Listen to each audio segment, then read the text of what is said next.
Does that add to the show? Okay, here we go. Hey, what's happening? Look at that. It's the big blue see? monster versus the Catman and the Catman's lovely wife, Tanya. I wish we had the cat pajamas that he could So, wear. hey, we're going to see you here in just a second. Who's you seeing? I don't Oh, know. you went Whoever I live. just went, I went live. I was just So shouting check out. it out. Brian is stuck in an airport somewhere, probably stuck in security. They're not letting him through. I don't know. So Mark and I and Tanya have commandeered the My Fence Life podcast tonight. And who knows what we're going to talk about. What do you think, Mark? Oh, I didn't realize I was live. Yeah.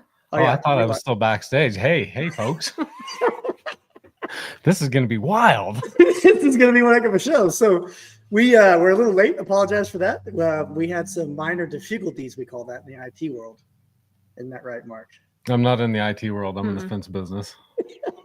We had Clearly. some trouble getting the audio together. This is going to be a great show. You're going to want to be here for this one if we can make it through.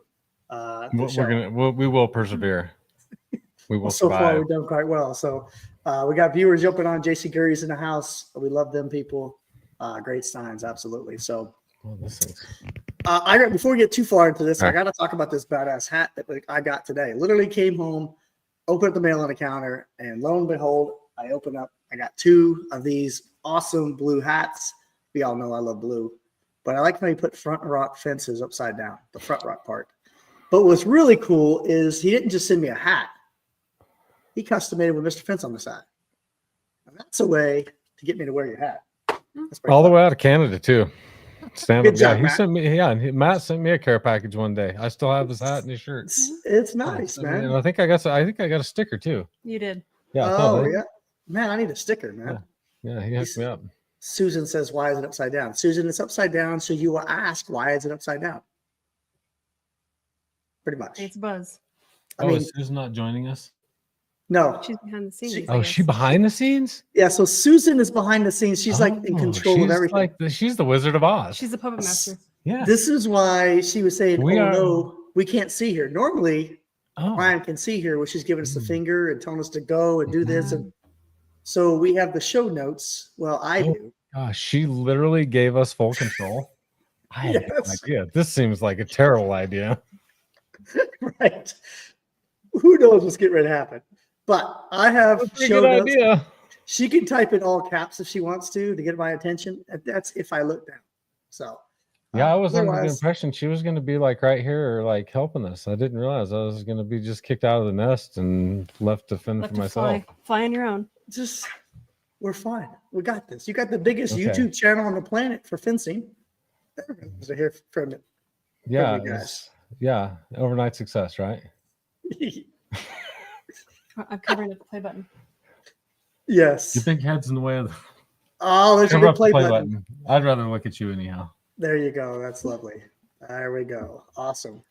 Susan, an awesome sauce. Susan will be in the background. So Front Rock Fence hat. I love it. Tonight we're going to get into, I don't know, whatever we leads into our conversation. A couple of things we'll make sure we do tonight before we get too derailed is we're going to have the Ask Mark and Sean, even though the audio is going to say Brian. This was last minute. Ask Mark and Sean, what would they say? Who knows what random Facebook post? Mark, have you ever seen this before? I haven't. He has no idea what's going to happen. What would Brian and Sean say? So here we go. So now Susan's going to put up, boom. So this is a Facebook clip from somewhere in the past week. It's a question. This was on Facebook. Oh, Don't Hold on. understand this. okay. Hold on. Hold Yeah. on. We got to get glasses. I'm really glad I brought these. This is that is a really small screen. I'm just gonna say. Let me see if I can make that bigger. Oh, Wow, yay. There you go. That's a lot better. Ooh, All right. hang on, I'm So looking we're at in the wrong business. part of these things. So I'll read it. Seems like no matter what brand I buy, the magnets keep falling out within the first 5 minutes of use. I have 2 big iron fence jobs back to back coming up, and I'll pay top dollar for the right brand nut driver. What do you guys use? His most common size is 3/8. I feel like you have more experience with this, Mark, than me with the commercial steel jobs you guys do. I don't have a problem with this. I haven't had any problems with that, but my favorite's the Milwaukee. I got to be honest. I like the Milwaukee nut drivers. I like that they're color coded. I think I'm a big DeWalt guy, but I just like their design better for whatever reason. And I haven't lost a magnet one. I definitely dig the color coded ones. I have those in my trailer. They're probably not Milwaukee, but the blue, the red, the yellow, and the brown, like that helps me tremendously. Go grab the blue one. Go grab the red one. Then 3/8 or 5/16. So, did my fence light get hacked? Yes. It'd be nice if we had full control, though, Brian. So we hacked your show, but Susan's on the back trying to control it the best she can. Our debauchery is limited. Yeah, exactly. It's controlled. It's controlled chaos. Absolutely. How do you guys transport your gates? I've seen someone who had a custom trailer for gates. I forgot who it was. I have not seen a custom, like maybe cantilever gates you're talking about, potentially. Yeah, I think that's probably the big ones. I've seen the guys that hang them off the side of their truck. I think the most common thing that I have seen that we do is we just built some, like especially really long ones. We've got probably 50-foot gates before, 50-foot by 8-foot wide cantilever gates. And Wow. if I have to go over the neck, then we'll build deck leveling devices so that we can come out with the stake pockets and just level everything and then go clear out over the neck. I like that versus hanging it off the side, because in Wyoming, if I even thought about doing something like that, we'd be pulled over and stopped and we wouldn't get very far. The DOT would have our lunch, eat us for lunch. So Yeah, I see these guys do that all the time, and I wonder what the DOT would say about that. Yeah, in Wyoming, where they have nothing else to do, you're not going to get away with stuff like that. In big cities where they've got 9 million other things to worry about, it's probably a little bit more lax and lenient. It seems to be the case, but in Wyoming, we have nothing to do except chase. I find that if you're ordering your gates, I find it easier. When I was ordering bigger cantilever gates, I just have it delivered. Yeah, and that worked, right? Put the orders on somebody else. My other favorite way to transport them is probably, we've built some things. Stevens Pipe and Steel delivered to our yard one day, and they have little racks that they put in their stake pocket, and it just kind of leans the gate back just a little bit. Yeah. So that and then they can strap it down, so it's not taking up the whole deck. They can put a couple cantilever gates on there. You just can't go out too far past the tail and still be DOT legal, obviously. Yeah. Yeah. That's my favorite way, as long as it's not too long. So Chris Skelton here is transporting a 32-foot wrought iron tomorrow. Depending on how tall that is, that could be quite the heavy gate out of iron like that. Man, big time. All right, one more. I'll let you take this one. I don't know. You don't have your glasses on, so I'll take it.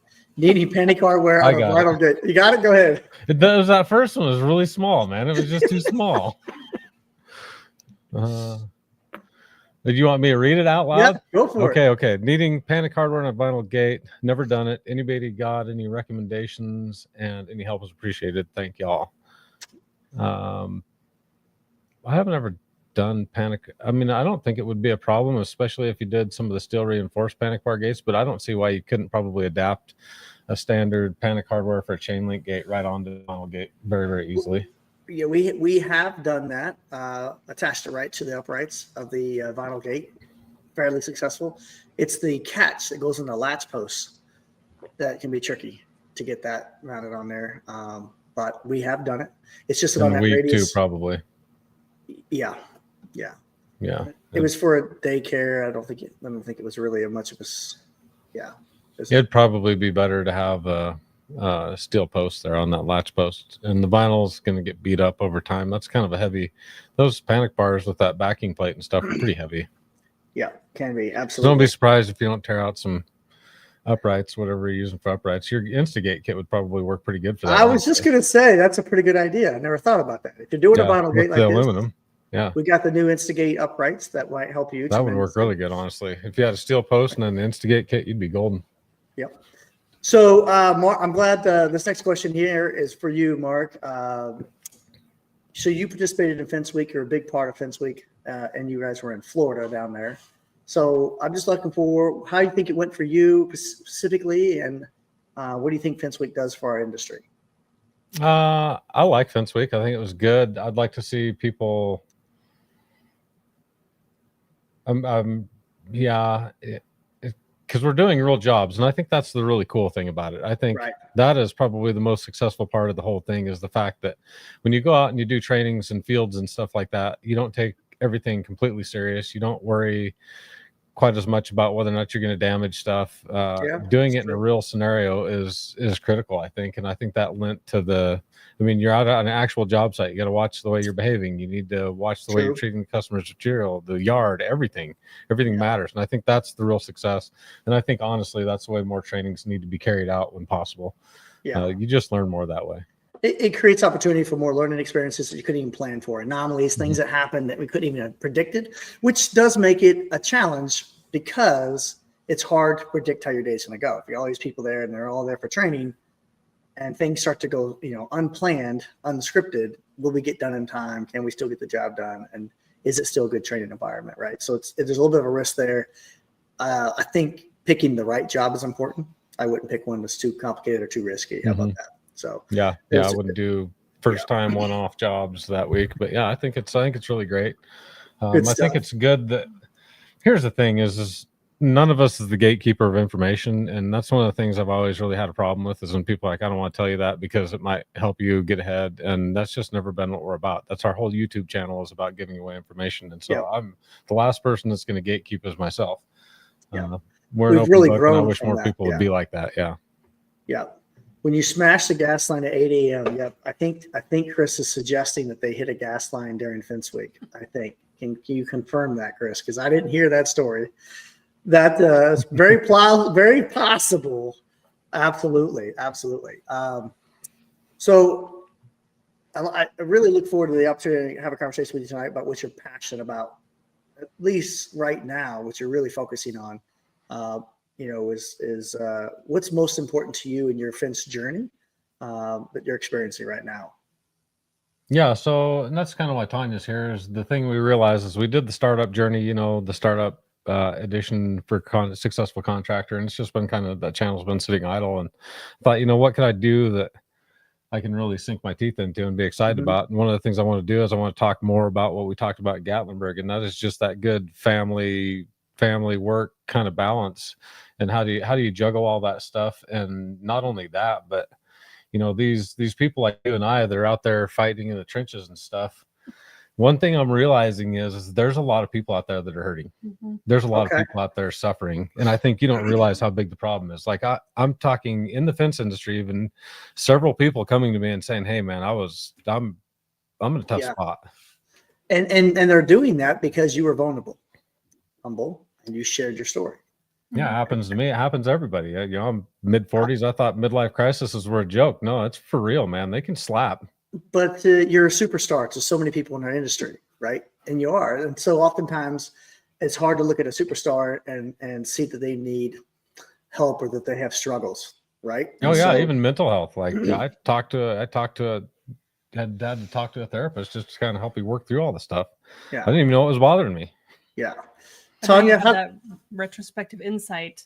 Exactly. So we've experienced it and we're kind of coming out of it. And so now we can kind of look, go retroactively look at everything. And you're willing to share that, right? Because most people will protect that and keep that very quiet, which is understandable, right? But how does that help others? It doesn't do any good if you can't share it. Yeah, everybody's worried about embarrassing themselves. Well, I had to break it to you. My whole life's an embarrassment. You know how many embarrassing things I've done? Like literally, that's a 100% chance I'm going to do something embarrassing probably tomorrow.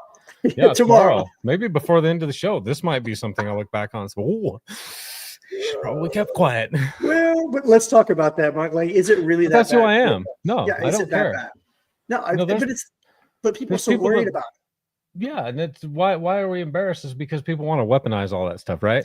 Yep. There you go. I did the cat video the other day. Yep. And I alluded to the craziest cat person. Well, the reason that I put that person at the top of my crazy cat is because somebody worked for us that was a crazy cat guy, and it was the worst experience of my life. And that guy, about every 2 years, he'll come out of the He woodwork resurfaces. and find as many emails in the company as he can, because he's just a real sweetheart, Oh my. and try and spread hate and discontent. And this happened probably this has got to Longer be than 6 that. years ago when we Mhm. first started up Cheyenne. And we found that we met this gentle soul. Yeah, about every 2 years he'll send out an email to everybody he can find in the company, and just about how everything's still going downhill and we're going to fail tomorrow. And Oh wow. he accused me of our hospital district failing, or the hospital going through bankruptcy, and here in town, because I happen to be on the hospital board, and just all kinds of crazy stuff. So I mean, there's people like that will take those weaknesses or those mistakes that you've made and weaponize them. I just don't worry about those people. So They're I not think my that's, problem. a different perspective of that is oftentimes we're scared of challenging ourselves or taking an opportunity because we're scared of failure. And I really look at failure and say, I think we're really scared of what others think of us when we do fail. And if we just can get past the fact that just like you're saying right now, it's there's more to be gained by failure, right? But we worry about someone weaponizing that. I like that word of taking the failure and making fun of, or saying you're unqualified, or look what this guy did wrong. But we have so much to gain from helping others and then actually fail forward by making mistakes and learning from them. Dude, I wish I could share that TikTok with you, like on here, and show you. Which There was one? a TikTok. It was the one I sent you, and it was something to do about why guys aren't more vulnerable. Why won't you guys? Oh, yeah. And every single comment in there is because every time I'm vulnerable, somebody decides to weaponize it against me. So that's why we're always tough enough. We're never gonna, that's why we always have to just be the straight up badasses, is because we can't ever be weak. Yep. And that's what I tell people sometimes. I am the fireman. I'm the last line of defense. There's nobody to call after me. Right. It's like, if this goes bad, who do you call? We always say that in the fire service. When this goes bad, who do you call? There's nobody. Well, in this particular case, let's reference, I have my wife and you have your wife, and that helps us tremendously, right? If you have a partner that understands what you're going through. But yeah, oftentimes we look at it and say, I have to figure it out, because there isn't another guy above me in my corporation that's going to take all the heat or solve the problem. We got to go through the fire. We got to figure it out the hard way. But I find myself just as guilty of not taking out. I'll give you this example. When I went through law enforcement training, I really screwed myself, because going through the FTO program was, I don't know, guys, 4 or 5 months. But during that program, I get graded every single day. And my mission was to make sure that I had the best grade out of anybody else that was going through the PTO program. So every single day, I made sure I had A+ on everything. Well, the problem is, naturally, I would steer away from anything that challenged me. So if a run come out that was like, oh God, I'm not sure what to do with that, I was like driving the car over here. Oh, I'm nowhere near that, or something else. I'd wait for someone else to get there. And the problem with that is I was scared of failure in front of my peers. I was scared of getting a B or a C because I wanted to try something hard. So I took the easy way, and I got through PTO, and I was top, best grade, best. When I got released, how do you think that went? When I was on my own, their first call, I go, someone needs rescued. I'm like, ooh. Oh, wait a minute. You mean I had to remember how to do it?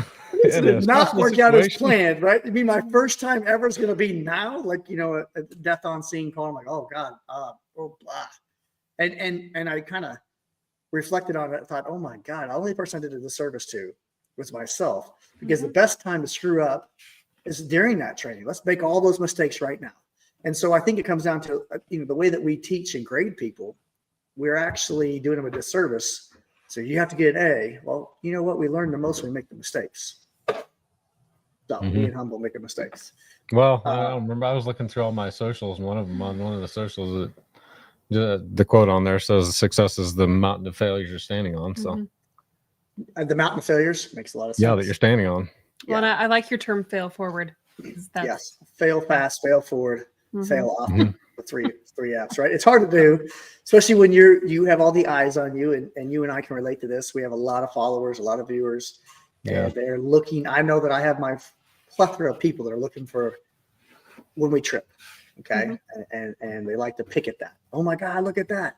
Human beings, I get it. I need to be more humble. I respect the fact that you're doing what you're doing. You're helping a lot of people by being vulnerable. I can tell you that. Kevin Orlando on here says I'm a crybaby is what he says. So I guess that means that he's vulnerable and soft as well. I suppose that's what he means by that, Kevin. Kevin's coming to the retreat. I saw he recently registered for that. That's awesome, Kevin. You will. That's the one in what is March. that? April, March. March 13th through March 17th. I think we've got Tanya talked into coming with me. Oh, sweet. Good job, Oh. Susan. Look how Susan's on it. I just said retreat and she popped up retreat information. Nice job, Susan. You're top. Brian should give you a raise. You worry less about what people think of you when you realize how seldom they do. That's interesting. Stephen Morris, put that up there, Susan. Think about that. I think about that all the time. Mhm. We're so When worried you- about what everybody thinks. They're not thinking about us at Mhm. all. People are so vain. I've never thought about it like this. Well, That's it's usually a what- fleeting thought. Yeah, it's They may just like, think about you for a second, but then after that, they're like, meh. well, move I on. haven't seen old Mark Olson in 20 years, huh? Mhm. And And I'm there it like, what are goes. people going to think about me? Yeah. We're worried about that's like fear, false expectations appear real. We're worried about something that doesn't exist. I like that. Good job, Stephen. Appreciate that. But no, I think mental health is a big piece. If you want to be successful in the fence business, you have to learn, or any business, let's say, learn how to manage anxiety, depression, stress. I think we all go through those pieces oftentimes. You're not going to win every day, and it's not going to go smooth every day. I know for me, yesterday was a rough day, and my wife's like, "Want to talk about it?" No, like everything just seems to be going wrong today, right? There's a number of just continuous things, nothing massive, nothing catastrophic, but it's like, oh, that didn't work, that didn't work, that didn't work. It's just a continuous recurring thing. But a couple of days prior to that, I remember wanting to pinch myself. I'm like, this is amazing. Good day. And then here we are. So I think that Sounds like you. cycle sounds like Mark. Yeah, did you let your freaking coke high wear off or what? Because that's what it feels like. I mean, we're just like, woo, I can do anything. And then we're like, next day, we're like, oh, shit, Yes. world's coming to an end. Yes. You know, but what do you do? What do you do on those days? What are you doing? Ah. Because I know what I do. I have that one person that I can call. I have two people, actually. I always have Tanya that I can talk to, and I will. I'll just tell her, you know, there's sometimes that I maybe keep things a little too close to the vest if I think it's going to be something that scares her. But there's that one person that I can call and I could just talk to and say, my world's falling apart, you know, and everybody needs that one person that they can do that with. You know? Yeah, because we need someone to say it's not really falling apart. Yeah. Like, Just, hey, talk me off the ledge. Yeah. I'm really struggling here. I feel like my world's coming apart. Just talk me off the ledge and tell me it's not as bad as I think it is. I'm gonna be all right tomorrow. Mhm. You know, and Ryan Sloop does that for me all the time. Yeah. You know, that's my guy. I can call him with anything. He's a good listener. I like Ryan Sloop. I've talked to him for quite a while before too. I could see him being good help for that. But Yep. just being able to vent to somebody, you know, not even they don't have to fix it. I don't even need them to tell me it's gonna be all right. At the end of the day, I just need someone to hear it so they Just understand. listen it. to me and Kara, Hold maybe. the bucket. Yeah, Tanya Hold the says, "Hold- bucket. let's hold the bucket. I just need Hold somebody to bucket. hold my bucket so I can just vomit all over in it Mhm. because it's getting ready to come out. But I it's don't but need you we to say need anything. I don't need you to answer. Just hold the bucket and just Your let job me is to get just it hold out. the bucket. It's not to talk about the bucket. It's not to look at the bucket. It's maybe pull my hair back, but yeah. we don't talk about the bucket. Just hold it. Mhm. And it's so true. Right. And we need that person. For me, Heather loves to do that. I have a hard time just puking it all out because it's a lot. Typically for me, it's not one problem. When I get stressed, it means there's probably 27 problems at the same time. That's Okay. I think it's Mhm. because this is the type of people that start businesses. Don't Right. you think? Yeah. Well, I mean, if there's one everything problem, I can happening. handle it. On one Yeah. day, you have everything happen on that one day. Exactly. I'm telling you, I feel Mhm. like a freaking junkie as a business owner because the highs are high and the lows are low, and they Yeah. could be 6 And they hours apart. And they come out of nowhere. Like there'll be Yeah. days I'm like, oh, this will be a great day. Ooh, what? Ooh, ow, ooh, damn. I want to go home. Wake This up is- happy, and by the time 10 o'clock rolls around, you're like, oh, freaking punch my card because I'm done. Yes. Very true. Very true. And I can relate to that. But how do we fix that? I don't know. Do we just learn to live with it? What can we do to make So it better? from a wife's perspective, what do you see and what did you do? Well, keeping it from your spouse doesn't solve anything. Yeah. But from a woman's perspective, it's also very important that you do hold my bucket. Like, just let them talk, let them get everything out. Don't react to anything. Don't give your advice. Just let them get everything out. And don't ever freaking weaponize any of that. Yeah. And don't, Ever. yeah. Ever. If you are a woman listening to this, don't ever do that. Yeah, You want to don't- ruin your man's drive to do anything for you, do that. And don't say, well, I would have done it this way, or, well, you could have done it this way. They don't need to know that. They don't, that's Yeah. not going to fix anything. Yeah. The biggest thing is just to show that you're the number one support person, and that, you're like, hey, you can come to me with anything, and I'm not going to be scared. I'm not going to be shocked.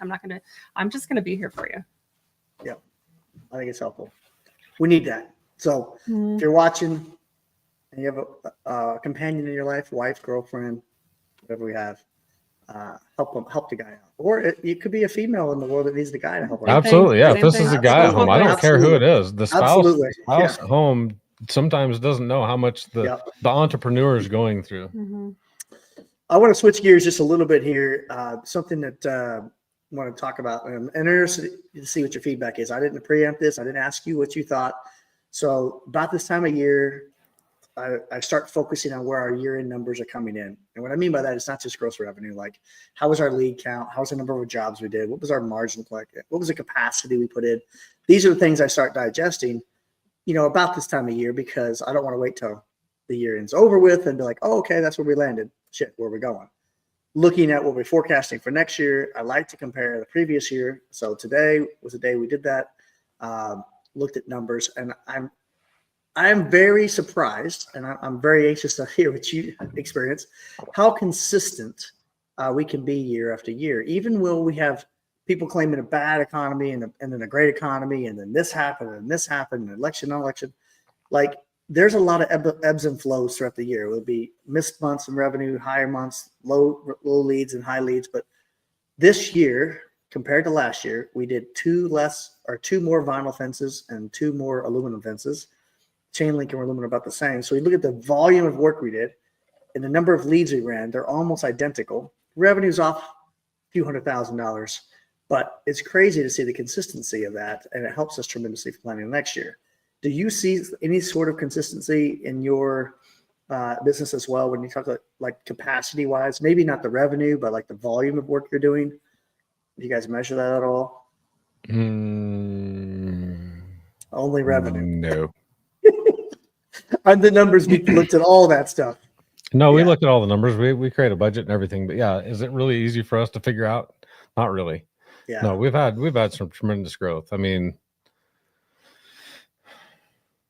It's yeah, hard I to think this manage year is growth. maybe another 40 or 50% growth year. So I mean, it's That's tough to insane. keep up. It's tough to keep up. And we've had a lot of years like that where we've just grown crazy, and so we're always behind. We're always behind and catching up, and we do every bit of work that we can find, and then we just add a crew and we just keep going.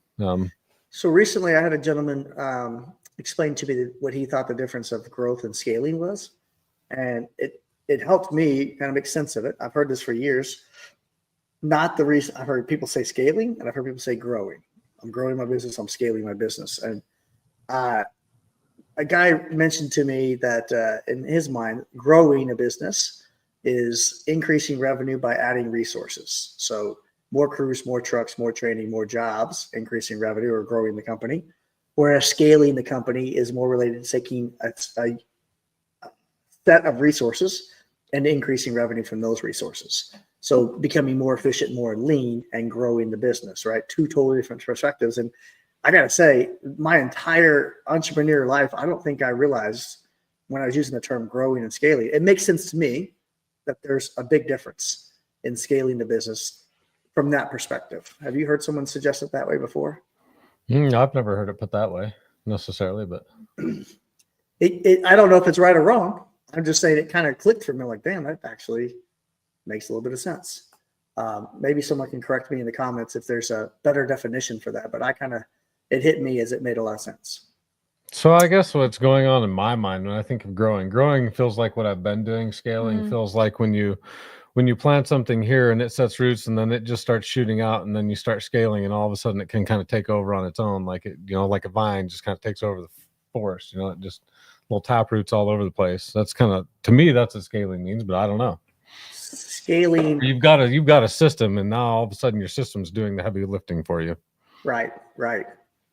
Which I guess is what we're suggesting. I mean, the guy's saying that scaling, it takes the resources you have, the systems you have, and maximizes those. And it's not a 1-for-1, like what you used to do. Mhm. One bit of resource equals $1 more of growth. Now it's, well, $2 more of growth for one more resource. You're multiplying the impact, yeah. right? And that Like- could happen with growth, but Yeah, I don't know. It makes sense. I love it. Yes, you were going over our numbers yesterday morning and planning for next year. Robert Evers was doing the same thing, planning for next year's. Google, oh, here we go. Susan's going to correct us all. Here we go. Google says growing a business focused on increasing revenue and taking on more clients or customers, while scaling a business involves finding ways to increase operational efficiencies and streamline processes. That's kind of that's how it was explained to me. It makes sense. So Google, I think, has verified the technical. I'm lost for words. The technical description. There's a better word for that. Dictionary. For that. How are we on time, Susan? She's normally telling me big bold letters, red. Move on. we So started scaling. late. She'll be all right. She'll be all right. She'll be all right. Got to be on point. It's the first time we didn't have Brian here, so gotta make sure we do a good job. May not be welcome back. So, anything on your mind you want to talk about, Mark? Before I get into I'll some talk other about events? whatever. Let's get some questions from the audience. All right, let's What try are these? Do you Let's want? ask. I love questions. I love random questions. Just anything. Like, do you think Sasquatch really exists? Oh boy! So here's your chance. We got lots of people in the comments right now. Somebody hit Mark with the question that you're dying to know for him to answer. I love random this. questions. Like chupacabras. You want to talk about chupacabras? I don't know what chupacabras are. They're little mythical creatures that chickens. live. Yeah, they eat chickens, and they live down on the Mexico border somewhere. out How in do the you desert even know and- this? How do you Oh, try- I don't know things that are important, Sean, but I know all the things that aren't. It's on the Discovery Channel. Jesus. Yeah, I've never heard of it. Yeah. We're from Definitely Wyoming, not. Sean. There's not much going on, okay? Not much Yeah. going on in Wyoming. We're trying to figure out how to freaking glue antlers on rabbits. Okay. What? Jackalope. Yeah, jackalopes. Yeah, this Oh is the my home gosh. of the jackalope. That's So the biggest concerns. we have one here. Oh, it goes away too fast, Susan. Go back to yours. I need control of this thing. Ooh. I don't know what that sounds. The Ruggero. That's Susan saying that. That sounds like something somebody would say in Louisiana. That sounds so. That Mhm. sounds like some Cajun thing. It's got an X in it for sure. Mhm. That's I don't definitely. even know how to say it. How much should I reimburse?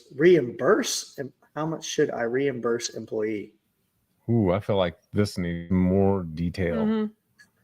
Context? Elaborate. All of it? Reimburse all of it. Because if it's a Yeah. reimbursement, technically it's a legitimate expense. All of it, I guess. Hmm. Wouldn't that be crazy if you have an employee, you reimburse them 50%? You convince them that reimbursing 50% of that would not be. A reimbursement just kind of implies that it's It's reimbursable. They spent their own money for something legitimately. Yeah, Mhm. yeah. legitimately, and they're owed back that money. So, Mhm. David, give us a clarification there, David. I'll be more than happy to tackle that question you got there. I think is he watching from YouTube? Is that what that means? That's probably what that means. A little YouTube button next to his name. He's a YouTube follower. Well, we're waiting on him. I'm going to talk about a couple of events we got coming up. If you have a question for Sean and Mark, Tanya, ask now or forever hold your peace. True story. So a couple of events we're going to talk about here. The CMM event is happening in April. There it is. Bam. I mean, why even need to talk about it? There you go. Susan's got it up. April 11th through April 12th. This will be at CMM. There will be a facility tour, demonstrations by Misfits Academy. We're installing some fence out there. You meet the staff. There'll be a cookout, and then a baseball game and fireworks afterwards. So QR code right there. Scan with your phone and make sure you register for that. The fence cruise. We're quick before we get to this question. Fence cruise. Are you guys going? Am I going to see Tanya and Mark on the fence cruise? Have you guys committed to that yet? No, There it is. All right, yeah, here it remember, is. I can't. Oh, wait, Yeah. you cannot. I've already asked you and you're not available. Yeah, I'll be in Uh, Costa Rica. You'll be Costa Rica. Are we going to Costa Rica? No, we're going to Nassau. So The winter fence Bahamas. cruise. They're going to the Bahamas, 4-day cruise. I'm going to be on that ship. A bunch of other fence guys will be there, girls as well. There's all your information. Talk to Megan. Use that PIN code and the group code right there, and get yourself a seat on that. We have a question. Let's go grab that. Okay. Oh, bro. I'll answer this. Okay. I'll answer this since so just so everybody knows, I'll answer this question. It says, what's y'all's take on the bull versus hammer? You can't tell people you're going to answer a question and not answer it. So anyhow, Fair. I Thanks. think that I told somebody the other day, I like the hammer. I think that there's some good qualities to it. I like the fact that it doesn't have the lubrication system, but it really fatigued me just even trying to pull down on that thing. There's a lot of fatigue, I think, just with the handles, having to twist that handle and have it vibrating and need to pull down all at the same time. I used it for a little while and I was like, oh, this isn't my jam. I really much prefer the Rhino style. Yeah.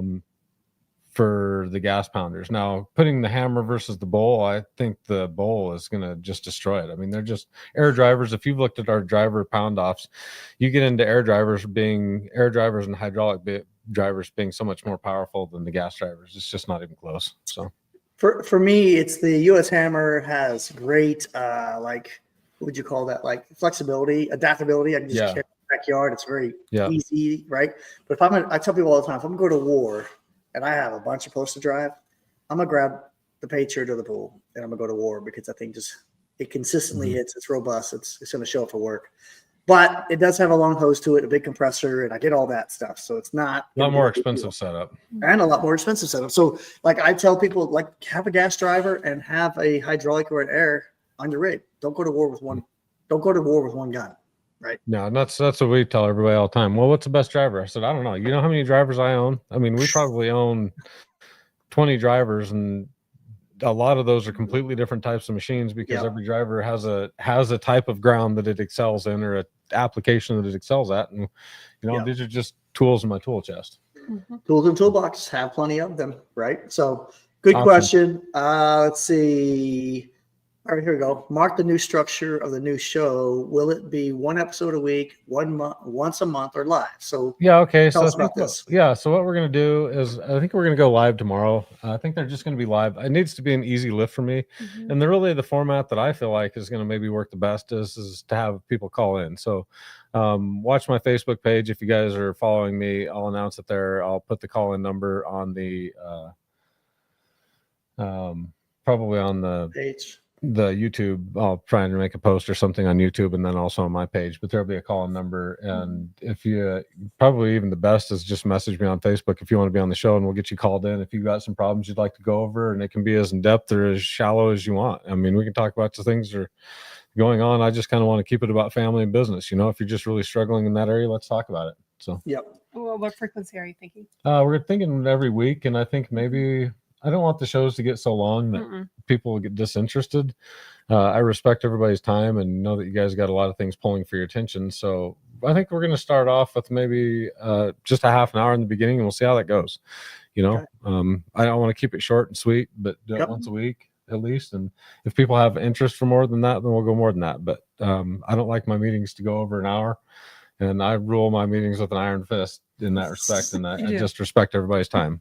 If you can't get it said in that much time, give you something to look forward to next week if we didn't say it all. So I love it. So look forward to that and follow on your channel for more on that. I have another event I need to talk about. This is not really publicized a whole lot yet, but you're going to get the leak right now. So March 6th and 7th in Texas, Anchor B and Duramax Fence are coming together to put on a open house at their place and a 2-day demonstration. There'll be all kinds of installation demonstrations from vinyl fence, wood fence, chain link fence, steel fence, aluminum fence, possibly even a deck being built. So there's going to be a lot going on down there. So that's Anchor B and Duramax Fence. Stay tuned. March 6th and 7th. That's down in that Fort Worth area, not in Fort Worth, just slightly outside of Fort Worth, down there in Texas. So we'll be down there for that as well. And look what's happening tomorrow. So this is why this is why Brian's in the airplane right now. him and Susan are meeting in the morning, and they're heading down to the convention and trade show down in Louisiana. So if you're able to make that, jump in there and surprise them. I would imagine What that trade shows that? you put that back up there for us, Susan. I didn't understand what the trade show was. This is the Principal chapter. Association. Yeah, yeah. Oh, the okay. Louisiana Golf Tournament Convention. I don't think this It's is just kind of a regional event. Is that Yeah. what it is? It's Okay, definitely a I got you. regional event. There's I think they were there last year. Educational content will be there as well, and Louisiana Life Safety Security Association. There we So go. this last year they had a lot of discussions about gate operators and safety of gate operators and things like that for our industry. So there's some leaders down there, and so it's a very important meeting to influence those that have the power to create restrictions. How about that for our industry? So Security Alarm Association. I have never been to one of those. Susan and Brian have been there before, so they will take care of getting there. So Susan, you got to help us out. What is the Rogaro before we get off? Rogaro, Yeah, the Rugaro. It's like the chupacabra for South Louisiana. Oh, there you go. Well, there you go. I don't know. It's a new chupacabra. Oh, it's a new mythical creature. Great. The Rougarou. The Rigaroo. Okay. fantastic. It sounded Cajun. It sounded Cajun as all get out. So I had to figure. X on the end of it. That's a dead giveaway, right? Like Mhm. Yeah, the X. It was the X that gave it away. X, 100% give it away. The So UX. the UX, yeah, which means like they're cowboys, cowboys, pokes. They got some weird names on there, like McNeese College. They were using OUX for some word that we would normally spell completely different, and it sounded the same way. So I forget what it was. FWAhealth.com. If you guys look for healthcare, check out. There it is. Go. Yeah, go. Go. That's it. It was McNeese Cowboys go, and I'm like, I had to be the one in the freaking store and said, "What does that mean?" They're like, "Go, go where?" Yeah. So they were like, "Go Cowboys!" That's what it was. Our daughter is going to McNeese College in Louisiana, and they are the Cowboys. So their logo looks a lot like SWI's logo. I dig it. So Well, that's our logo's got Steamboat on it, and that's a logo that was developed by the University of Wyoming. So better not look too close. it's We could end up close. in a fight. It's real close. I was like, "Oh, that's for a cool logo." Now I can be repping Mr. Fence and SWI at the same time. Well, where it's kind of like the McNeese College. Broncos, and the Broncos logo looks a little bit like what's the one up there in Boise, whatever that school is. Boise, Idaho has a team. Mark is Yeah. going to be. No, it's like one's college and one's Oh, yeah. I definitely wouldn't. No, I don't time watch college football. So, Mark, is this going to be a Q&A or like a full-blown therapy session? Oh, we can have. It can be I'll get a whatever you couch want if it you to be. want. I mean, if you want to pull up a couch and just swing on in, you can just be live right here on the show, and we'll just air all your dirty. I'm kidding, but no, I really genuinely do want to help people, and I think it's healthy to talk about these things, talk about the struggles we go through, and find commonality in the fact that we're not alone. Right.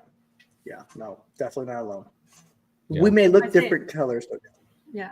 I'd say mainly, I mean, Q&A would be a good thing, but we want to take people's experiences and, give them advice or Hey, and that's for the wives too. If you're a wife and via you're what we've struggling, been that's through. for everybody. so. Yeah. Like, how do I understand my hard driving husband, or how do I? Yeah, but like I say, we're seeing even more and more women in the fence businesses, which is why the FWA or the women of the FWA exists. So, I mean, we've got some very powerful women in our organization. we do. Absolutely. Well, the last thing I wanted to touch on, we've already touched on it once, Mistress Academy Retreat. Make sure you guys get signed up for that. Mark has been there before. That is a very unique event. That's a must. I hate to even say that. I'm going to say that I will not recommend anything else ever above that. There you go. This is Well, I the appreciate pinnacle of all the events that I've ever been to. that. I This appreciate is definitely the best one I've ever been to. Probably the most impactful and just a really good tight knit group of guys. that. Girls, too. It's worth Absolutely. every freaking dime of money and time you're going to put into it. So Boom. You heard that if from you only Mark got- himself. you only got one thing to go to this year. That's one I'd go to. I would Oh, put that above thank you. anything and everything else. Thank you. I appreciate that. So that's register soon. That is limited capacity because the way the event is put on, it's in a house. We're literally all together. We're eating breakfast together, lunch together. dinner Is it back at together. the same place or is it Same different? place? Same place. Oh, that place. Oh, gee whiz. Yeah. Oh, this place is amazing. Like, what's same not to exact love? place. Yeah. What's But up to love? definitely come early or leave late so you can explore Gatlinburg like I did not do. Yeah. There's no time during the event. Yeah. You're, So, you're done. a couple days early, a couple days late. If you really want to just explore it. So Tanya and I are going to Yeah. come up there. Yeah. Yeah. They've got some place called like Red Room Cabins in Tennessee. I think it's not too far. I want to stay there. Right. Well, before or Yes. after. I So don't care either one. Miss Susan telling us our show time has come to an end. She says, wrap it up, boys. You're too busy yakking on the show. So I will say, yeah, it's a good. She's like, Shut "See? it down. That's a good job. Shut it down." So Tanya and we're Mark, outta here. I appreciate the fact that you guys jumped on with like 15 minutes notice. I love it. It's a great conversation and look forward to your guys' show reaching out to help others. Yeah. All right. Thanks. Thanks for having us. See you guys. Take care of your Brian. team +2. Thanks for jumping on, Tanya. Yep. There you go. Bye.